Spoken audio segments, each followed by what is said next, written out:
Hello, welcome back. I had to get off the phone speaking to the doctor, and she was trying to help me out with my knee trouble. Cause that right knee be hurting so bad. And Dr. Pay, she's not even my primary doctor for the VA, but she the only one I can really just talk to or want to call back. Cause my primary doctor, I reached out to him yesterday. And they were saying that they just can't patch you in to the doctor or the nurse. So they said leave a message and we'll get it to him so he can contact you. But nope, that dude hadn't contacted me from yesterday or today. I mean, he hadn't contacted me yesterday or today. But Dr. Pace, she contacted me and she got me something set up for tomorrow to cut down there and you know get the knee checked down. Cause man, it don't hurt so bad. But I'm sorry I had to cut that video short, but I didn't want to discuss I didn't want to put my hippo, put myself on hippo. But back to what I was talking about. I left off at I left off at jailhouse snitch was another reason innocent people get falsely convicted. Another reason, bad lawyering. Your lawyer is terrible. Here you go. Those accused of a serious crime rarely have money.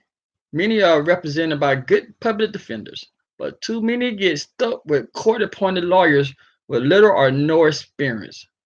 Capital cases are complex, and the stakes are enormous. Enormous. All too often, the defense lawyer are in over their head.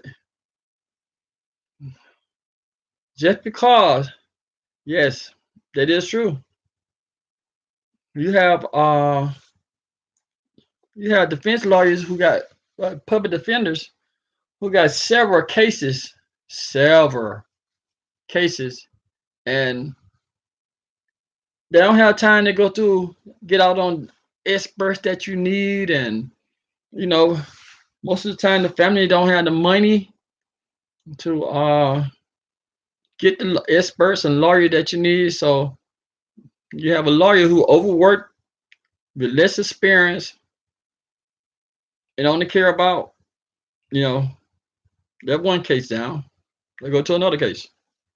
They don't have they can't invest 100% into you. So bad lawyer is another reason that an innocent person get convicted of a crime. Here go another one. Sleeping judges.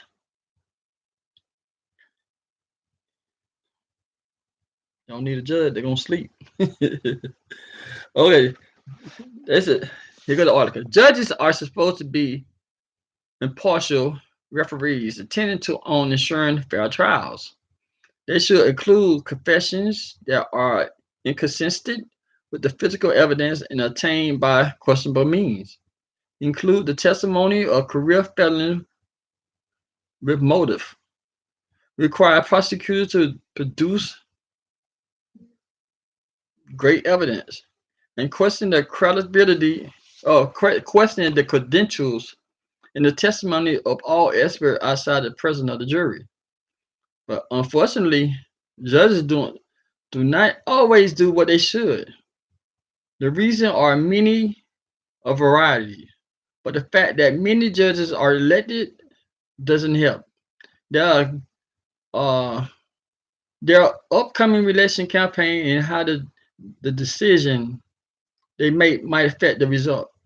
Although judges who are appointed rather than elected, the majority of the former prosecutors, oh, they said the judges, the majority are former prosecutors. So you going in blind. I mean, you going in on the darn negative side. I said negative side. You going in on the negative side because I always said the prosecutors and the judges, even the darn public defender, they all know each other. You know, they all in the same darn building. They always dealing with the same darn people. So it's impossible for impossible for them to go in there hard for you when you they buddy. And then the judges, like I said, most of them prosecutors. Like I was saying earlier, see what I'm saying? What I was saying earlier, most of the prosecutors they try to become elected officials. Those same prosecutors, well, in the other prosecutor's shoes. So you know they can't be impartial. You know, another reason why innocent people end up in prison. Junk science. This over the past 5 decades, other courtrooms have been flooded with an avalanche of unreliable, even terrible science. Experts,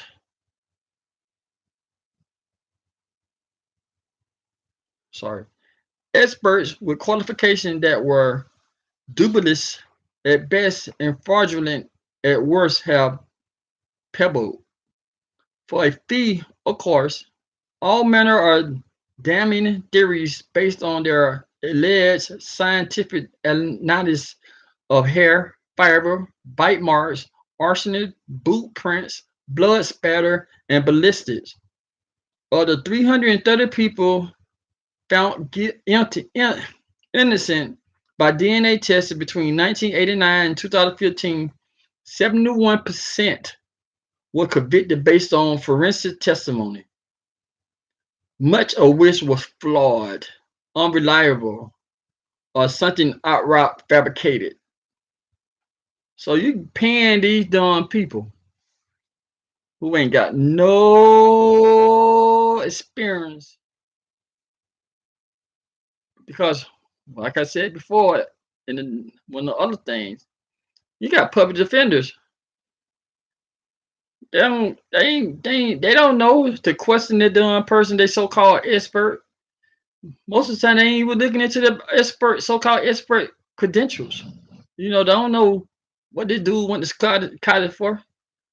You know, he could have went to college for doing an art student, but he opened up his own thing as a private detective and or forensic person. Cause I seen it on 2020 when they talked about how this person ain't never went to school for nothing, but they be using his testimony to try to convict people.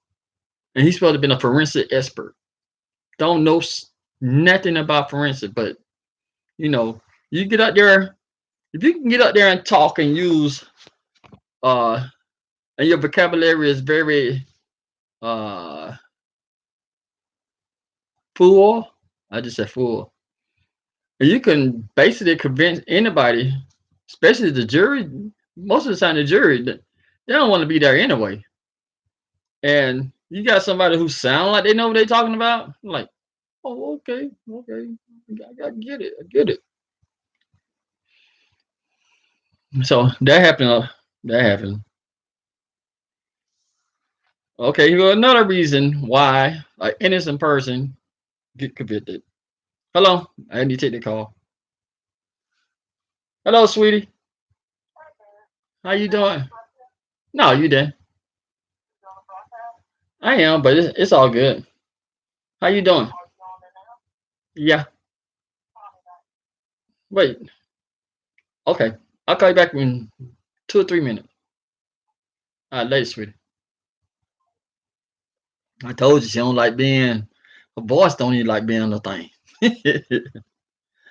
But that's it. Brandon L. Garrett, a professor of the law at the University of Virginia, has studied nearly all the trial transcripts from wrongful convicted, later exposed by DNA-based testimony.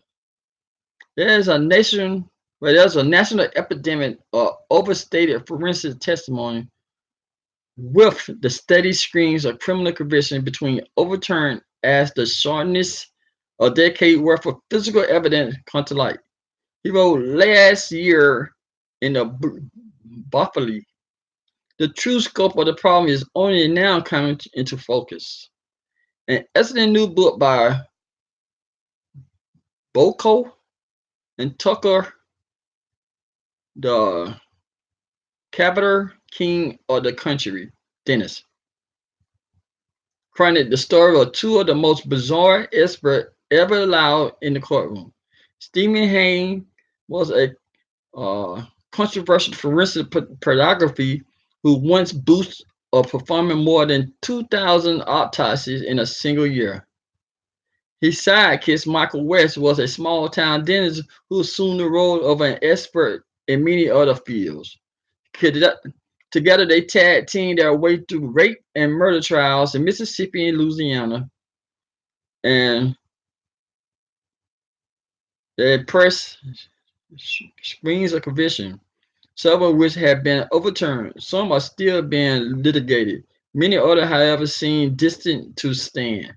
Like I was saying earlier, you go in there and use big words, and you convince them, tell I'm a doctor of this, I'm a doctor of that, and they believe your testimony, even though it's some bull crap. It's maddening indictments of American broken criminal justice system in which prosecutors allowed, even encouraged, flawed forensic testimony because it was molded to fit their theories of guilty. Over 2 decades, elected judges permitted these two professional testifiers to convince unsophisticated juries that science was on the side of the state. That occurred in Mississippi and Louisiana are specified to one time and place. The medical examiner, police officer, prosecutors, judges, and others who hold sword over our criminal justice system around the country have largely failed to deliver justice. We must do better. Okay, I just told you several reasons why innocent people end up going to prison. I'm gonna give you a small recap. Flawed testimonies, junk science, sleeping judges, bad lawyer, jailhouse snitches lying, false eyewitness identification, false confessions, prosecutor misconduct, bad police work,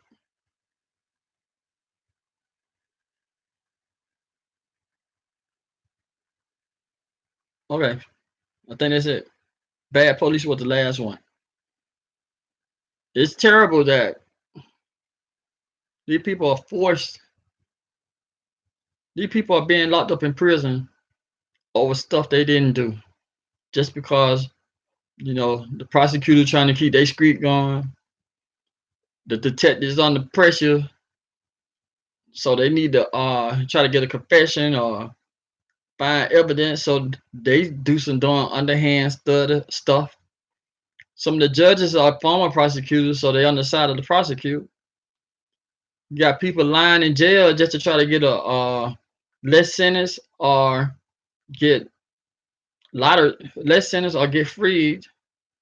You got people who saying they experts in forensic, don't know what the hell they talking about.